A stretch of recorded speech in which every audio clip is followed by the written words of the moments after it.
Moji dani su relativno isti. Kad se probudim, napravim kavu, nahranim psa i uključim kompjuter. Ujutro radim na svojim dizajnima i čitam poruke klijenata. Jako dobro crtam na kompjuteru i mogu zarađivati dovoljno za svoje skromne potrebe. Oko 1 sat naručim dostavu i ručam. Kasnije opet radim kavu i radim na svojim crtežima.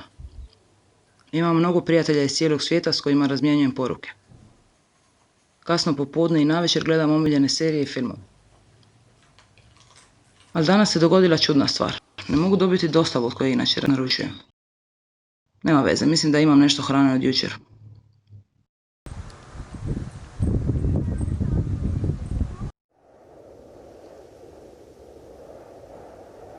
Opet ne mogu dobiti nikoga na telefon. Možda bi trebala provjeriti sa susjedima, rijetko se viđam s njima. Nitko ne odgovara, najbolje da idem nazad u svoju sobu.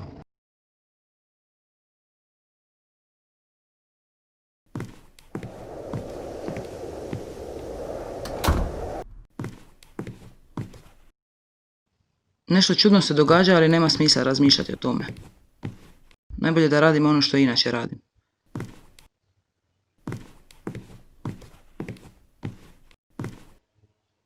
Samo ću uzeti ono što mi treba i ostaviti novac. Ovo bi trebalo biti dovoljno za par dana. Prošlo je već mjesec dana od kad su svi nestali.